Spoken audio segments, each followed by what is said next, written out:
Putt-Putt closed for good on September 5th, 2016. By the time I took this, weeds were well on their way to reclaiming the property. These were the last people to run it before it joined the ranks of local entertainment landmarks that are no more. I think these days boats are stored on the property. In the few carefree, seemingly endless summer times left unspoiled by minimum wage jobs, sometimes we'd go here during the day when it was empty. At night, especially on weekends, these miniature links could get crowded and you would have to wait your turn at each hole. This hole didn't have a fence around it when we played, but someone at the insurance company must have told them to put it up. It had been the last hole of the original course, and if you aced it, they'd give you a coupon for a free game. You could win another if you got a hole-in-one that matched the colored light that came on every now and then. And they'd take your word for it. Sometimes they'd even tape a free game coupon onto the glass bottles that came out of the vending machine, which was always a wonderful surprise. I can really remember the layout of many of these holes. You really had to hit it hard to get the ball through the metal loop-de-loop and off the far wall and nearer the hole in the distant corner. There was another that was a little like skee-ball, and if you got a bullseye, the ball would spit out from behind the target and usually go in for a hole-in-one, but not always. This one was tricky because you had to carom the ball around the corner with enough strength that it stopped between these two bumps. You could waste a lot of too hard or too soft strokes trying to make it stop in there. The holes didn't always have brick boundaries like these. Cement maybe, or wood, and I remember there being a lot of orange and white. The little places for you to put your scorecard are still here. We often played for money because we gambled a lot back then. It was harder to cheat at putt-putt, unlike card games where some of the guys did cheat, and you know who you are, and shame on you. I wasn't a bad putt-putt player, but there was a kid from Richmond Street that was scary good, and often scored in the low 20s. I'm pretty sure he played in tournaments when they used to have such things. Sometimes before or after the game, we'd go over to McDonald's for a burger. Back before they started counting the numbers sold in billions. When school started, we'd have lunch here, and in those days there wasn't any dining room, so we'd all have to eat outside at the retaining wall that overlooked the Orowak Lake.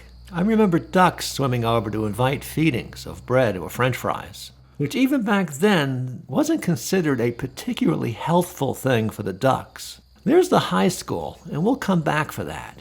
This area was the site of Bodeman's Boatyard. I remember a sign advertising Evinrude Motors, which went out of business in 2020. Back around 1967 or so, some friends of mine started a gang, which was called Mercenaries Incorporated, which was embroidered in gold thread on the back of a standard Levi's jean jacket. I never joined, mostly because my father wouldn't let me. Before this office building was built, there was a dry cleaners here called Dior's. One night, a group of 8 or 9 of us, most all wearing mercenary jackets, were coming home from some evening school activity when a Volkswagen with 4 very tough-looking post-high school out-of-town guys stopped us here and asked if we knew where there were any parties going on. I could tell these guys were looking for trouble, and was glad when someone said we didn't, and it began looking like they were getting ready to leave. That was until Billy, whose last name I won't reveal, even though I should, explained that we were looking for 4 guys in a Volkswagen who'd accosted someone that we knew. This comment was enough to draw the 4 battle-seeking out-of-towners out of the car, whereupon they set out to do violence to just about anybody they could get their hands on. This wasn't going to be easy, as by that time, most all of the fearsome mercenaries had already scattered, leaving me and a couple of others to fend for ourselves. One set upon me, and as I was backing away from him, I tripped over something and fell onto my back. As he rushed toward me, I felt sure that I would soon find out what getting stomped felt like. But for some reason, the driver shouted that it was time to go, and mercifully, that's what they did. That little building has been several bars and restaurants. One used to have a pretty good happy hour where I once pre-gamed for a Beach Boys concert at Jones Beach. This house was a rental for a while, and there was a guy somebody knew who lived there and was learning to become a tattoo artist. He was willing to give free ones to anybody who wanted them. I went there with a couple of friends, and I remember sitting in the kitchen as he boiled the tattoo needles in a pot of water. The two guys I was with got their names drawn on them freestyle, and in both cases, it turned out to be a terrible mistake. I didn't get a tattoo that night. In fact, I never did, even though I kind of always wanted to. Of course, the post office, and back behind there was a little building that was a head shop for about 5 minutes back in the late 60s. For a long time, this place was a dress or bridal shop, and this was a laundromat before they started selling yogurt. This in here was a row of professional offices, and in one was the highly thought of and well-liked dentist, Dr. Jerry Hoffman. I think everybody's going to remember the old high school. If you're a member of the class of 1970, you attended 7th grade here and probably had your homeroom in the auditorium with a bunch of other homerooms. My memory is that the whole school was here for the first part of the year, but later the new high school opened and things became less crowded. I think this was once known as the campus shop, but I remember it only as an appliance store. This store was always a pharmacy, and I used to go in to get candy after school. This is the hardware store that I knew as Ellis's, and it was the place to go for hardware in the days before Home Depot. It had hardwood floors, and somebody would usually come to help you find what you needed.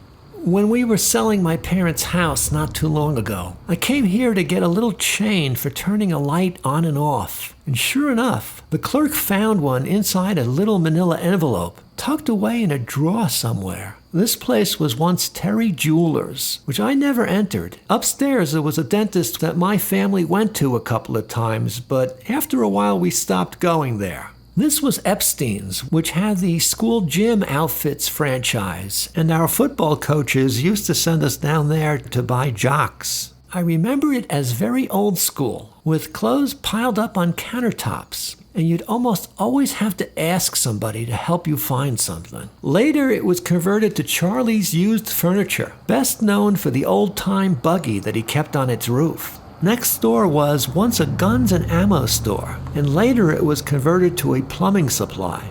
No doubt here's Maxwell's, which was once Hutley's. Before that it was Hockheiser's 5 and Dime. I spent a lot of time in Hutley's and have many fond memories of good times there. Next door is Ritz's Deli, where I would order bologna on rye with mustard and nothing else.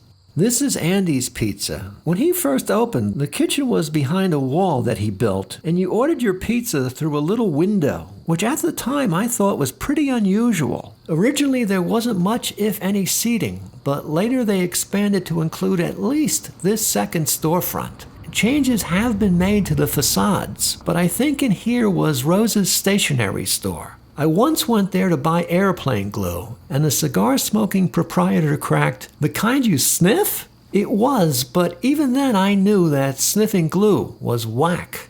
I think Louie's Candy Kitchen was in here, and for a while it was a popular hangout that had booths down one side and a counter with round swivel seats on the other. Further along here was a tailor and Bill's barber shop. Here was Joseph Moore's insurance agency. In these two stores was Aliata's travel agency, which was where I bought my very first airplane ticket. I remember the travel agent searching for flights in what looked like a thick phone book. She booked me on a Northwest Orient Airlines flight to Minneapolis.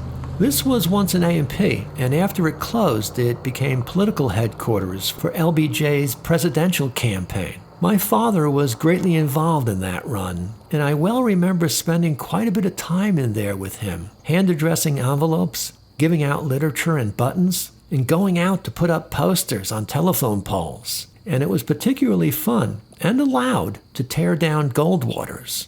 A shoe repair shop was in here when every town had at least one or two of them. They're mostly gone now. Along in here was a typewriter repair shop, a bakery, a meat market, and some other stores whose exact locations I'm unsure of. At the very end was an auto parts store, whose main competition was probably the Mars store in Bayshore. In here was the town annex, and this little building once housed the First National Bank. A little further on was a Rexall drugstore. One of these stores was once a luncheonette called Vinnie's, and it was a pretty busy hangout for a while. I can remember nursing a Coke in there for hours, and in those days everybody was smoking. This place was called the Garden House, which was a tip of the hat to the Ulysses, classical Latin alphabet, which is something I only recently learned of. The bank moved into this grand building, and I remember it being very quiet and serious inside. It's now a very good steakhouse, and the area where loans were arranged has been converted into a very elegant barroom. There's the Islip War Memorial, which for a summer, maybe two, was a big hangout for people who identified as hippies. This is Islip's Town Hall, which was completed in the early 30s. In 1969, the east and west wings were added. This is the Okanee Diner, which opened in 1967. I can remember quite a few visits here after a night's carousing. Behind these hedges was a mansion that I remember us kids sneaking into and exploring before it was to be demolished. I recall a rumor that there was a stocked wine cellar, but if there was, it had already been cleared out by the time we got there.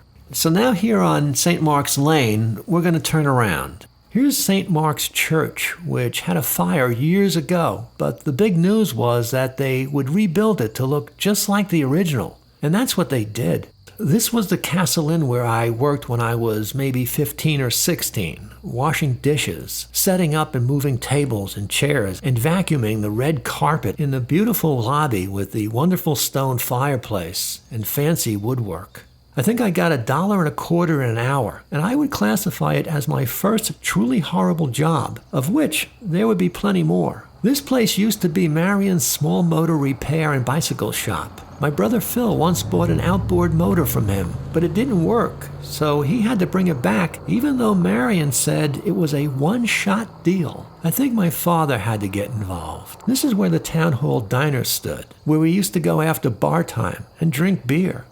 A friend of mine often ran out on his bill, but still managed to get served again by promising the kind-hearted counterman Joe that he was sorry and wouldn't do it again, and then hilariously, he'd do it again. This is South Bay Avenue, not Beach Road, though it does lead to Islip Beach. We used to hitchhike down this road, and sometimes we'd have to walk all the way. For a while, there was a bank drive-through on this lot that got pretty busy on Fridays. This was Dr. Guggenheim's house and office, back in the days when doctors worked out of their houses, like on the Donna Reed show. This was a Masonic temple, and though I've watched lots of documentaries about these guys, I've never been inside this or any other one. This one's getting converted to condos. In here, there was a Bohack's grocery store, and then another called Associated. With the A&P right across the street, seems to me that there were too many grocery stores for any one of them to succeed, and they didn't. Associated sold a few clothing items, and if you wanted to insult somebody's garb, you'd ask, "Where did you get those shoes?" Associated?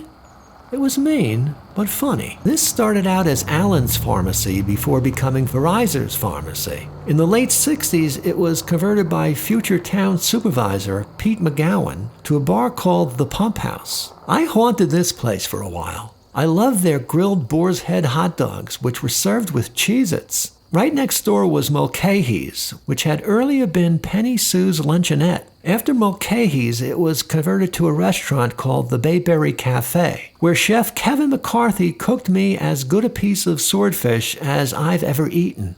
A little further down was Chicken Delight, which was there for many years. They served their to-go chicken meals between two pulpy paper plates that were stapled together. When they were cooking, you could smell that chicken a block away.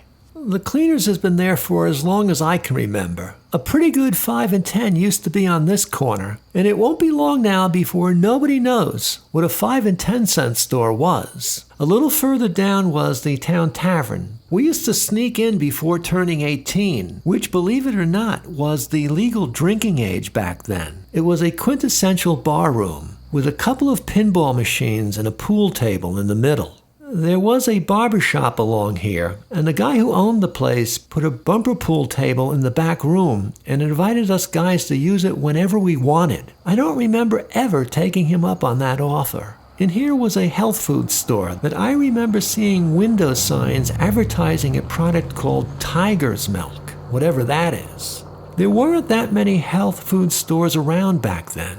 For a long time, this was Phelan's liquor store, and only recently was changed to something else. This was J&M Music, where I took guitar lessons from a guy who knew saxophone a lot better than he did guitar. But I guess anybody with any musical training could get you through the first one or two Alfred Method guitar books. I bought an electric guitar at J&M, and its primary allure to me was that it had 3 pickups. Its ill-designed neck rendered it practically unplayable. This real estate store was once a deli, which again put 2 such stores within yards of each other. This place was said to have been the site of a holdup where I believe the counterman was killed. I don't remember this place ever being anything other than a cleaner's. And again, just yards down the street from a store providing the exact same service. Before becoming a cleaner's, it was a Flying A, then Sinclair gas station. I'm not sure what was in here, but back behind this fence there were once law offices. The Islip Theater has been going in and out of business for a while. My mother used to love movies, especially musicals, and I went to see some with her. The Flower Drum Song comes to mind. She would always stop first to get candy to avoid the theater's high prices. During that crazy, overcrowded year just before they opened the new high school, they held classes in this building, which they called the Annex. I didn't take any there, and for some reason, I've always felt a little deprived. These 2 white picturesque churches have been on Islip's main street for a long time. The first is Methodist and the second Presbyterian. I'm pretty sure that Mr. Biancardi lived down one of these streets, as my brother told me that when he was out on a run, he'd stop by his house and chat with him. Mr. B was a wonderful and unforgettable character. This was the Buys Brothers Printing Company, and they were a pretty good-sized printer back then, full service enough to print books. As someone who was interested in printing, when I was young, I once thought I'd work there, but I never did. I'm not sure what was in here, but this is Ocean Avenue, along which there were some pretty nice houses. South of the road on which I've been driving, which is Montauk Highway, was considered then the better part of town. The toniest section south of Montauk was, and I imagine still is, Bayberry Point, which is adjacent to the Great South Bay. There was once a gas station here, and my only memory of it was walking home from summer football practice with Billy Bruni and stopping here. Billy bought himself and me multiple returnable glass bottles of soda from a vending machine. I don't remember them costing any more than 10 or 15 cents, but because it was hot and the soda was so cold, I remember how good they tasted.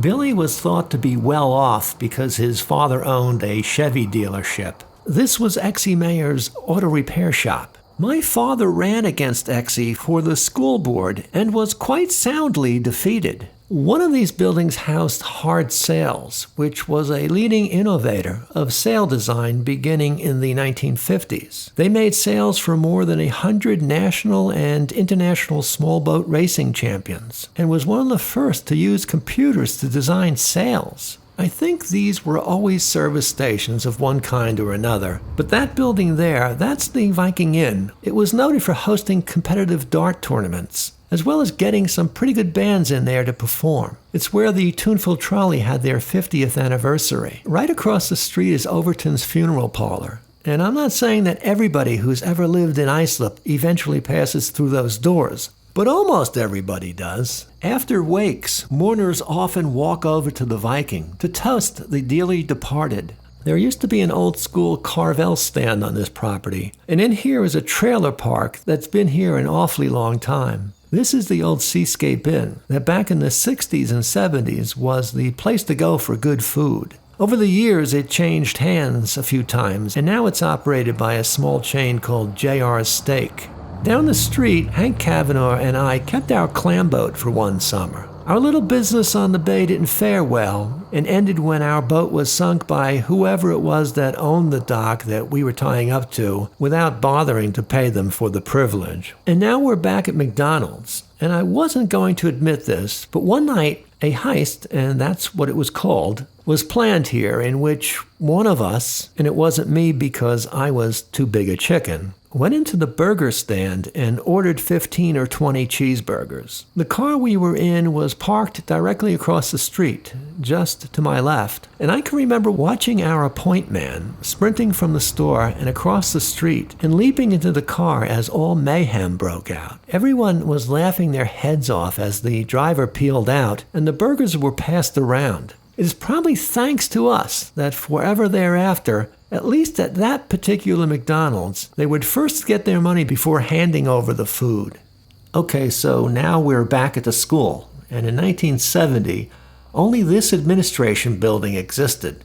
And this was where we played soccer, and for a brief while, I remember Mr. Metis rolling out this enormous canvas ball, and us guys played a game called push ball, where all of us crowded around it and tried to push the ball downfield to our opponent's goal. I remember this game as being great fun, but for some reason it didn't last very long. Maybe that big ball got punctured or something. And here, well, this is the place that all of us from the class of 1970 have in common, and where a great many very important things happened to us. Some were wonderful, and others terrible. And for better or worse, most of us remember both, and everything in between. This was a nice design touch. Downstairs was the office, and upstairs the library, where I used to go and thumb through magazines. Down here is the auditorium, and a pretty decent-sized lobby. And there's the cafeteria, once described by a not-so-cosmopolitan classmate as akin to the Waldorf Historia. Back here is student parking. Hidden behind these bushes is the north segment of Itasca Lake, and a little further up is a land bridge that divides the lake. For an all too brief period, it was a great place to meet friends before school. Mr. Marsh barged in on this fun, and the place was soon declared off limits. The principal in 2018 was a guy named Michael Mosca, and he gave me a nice tour. He showed me a wall that was dedicated to all Islip veterans. I was reminded of Bernardino Genci, who is honored on this wall. Tragically, he was killed in Vietnam at just 23 years old. The year we graduated, somebody started an award in his honor. Because he was a gifted industrial arts student, it was to be given each year to a graduate who was planning to continue study in that field. In 1970, that student was me. I was told that a plaque would be put up in the school and be annually updated with that year's winner. For reasons unknown, neither of these things ever happened. Everybody remembers this place. I was really impressed by how good it still looks. And unlike a lot of things that shrink over time, the gym still looked to be about the same size as I remember it. I can recall the charge of excitement here during Friday night basketball games. Out here was where the varsity club sold New York cart-style pretzels from laundry baskets, and the pretzels were often still moist so that the kosher salt would stick to them. The club would also sell you a waxed paper cup of Pepsi for 10 or 15 cents. Here's the office where sometimes you'd get called down to if you skipped class or did something else that you weren't supposed to. These doors here are new, perhaps added for security or maybe just to save energy. I remember Mr. Verizon standing in this area in the morning, monitoring things and keeping things moving. This on the left was the school store, and I think it was run by DECA, which was a business club, and this guy named Bill DePace really took ownership of it and rechristened it DePace's Corner. Here is Islip High School's Hall of Fame, where class of 70 member Alan Mayer is honored for his accomplishments in athletics, particularly soccer. Dave Rivola is also honored for his heroism as a rescue helicopter pilot, and Tommy Verizon, who spent 10 years playing Major League Baseball. The classroom on the right was my homeroom back in the 9th or 10th grade, and was overseen by Mr. Abrams, who, as it turns out, was probably one of the kindest, caring, and most talented teachers I ever had in Islip. It was in that room that I watched Mr. Abrams come under attack by a group of high school students who knew Mr. Abrams primarily through after-school detention, which he also oversaw. My memory is that this group, some of whom I knew but not well, were hanging around outside the classroom and wouldn't leave when he told them to. It started as some pushing, but escalated to where Mr. Abrams was in the clutch of 2 or 3 of them as another slammed a metal waste paper basket against his back. It was a terrible thing to see, and I always felt bad for feeling and being so helpless. I think I took typing in here, which I still consider one of the most useful skills I acquired in Islip. Here's that lobby and the auditorium that was redone because of some extensive water damage done a year or 2 before. I remember taking this walk to get to lunch, and of course, here's that walled-off Historia-looking lunchroom again, where most of the dances were held. It's funny how such a place could be transformed into such a beguiling and romantic room by just the dimming of lights and the clearing of an area for dancing. Down here were the industrial art labs, which we used to just call shops. This was for metal, where the teacher made molds from packed sand and poured molten metal into them that produced little castings for us to take home. I made a tear-shaped ashtray for my dad and a cookie sheet for my mother. Over here was where the wood shop used to be, and it looks to have been repurposed for music storage. In the back corner was where I learned about graphic arts. The room has been converted into a television studio, green screen and all. On the right was where art classes were conducted. Up ahead, that new doorway leads to yet another expansion. In the 10th or 11th grade, they moved the graphic arts classes into this room, which the prior year I had taken an English class with Mr. Ock, who I thought was a good teacher and a nice guy. This move provided the graphic arts students with a great deal more room. Mr. Moscow told me that it's now used to teach architecture. They teach architecture in high school? George Costanza would have been right at home. Back here was where the new darkroom was, which was a little better than the old one, but not much. In 1976, author Ralph Keyes wrote a book entitled, Is There Life After High School? And of course there is. Some say that life after high school is just more of the same. Tom Brokaw observed that everyone's still trying to get to the right tables, hang out with the right crowd, say the right things, and be part of the in crowd. Tom Hanks agreed, saying that all of America is essentially frozen in high school. Maybe, maybe not. But there is no question that somehow memories of the time spent in halls like these are much more deeply ingrained and probably do have an outsized influence on the adults that we eventually become.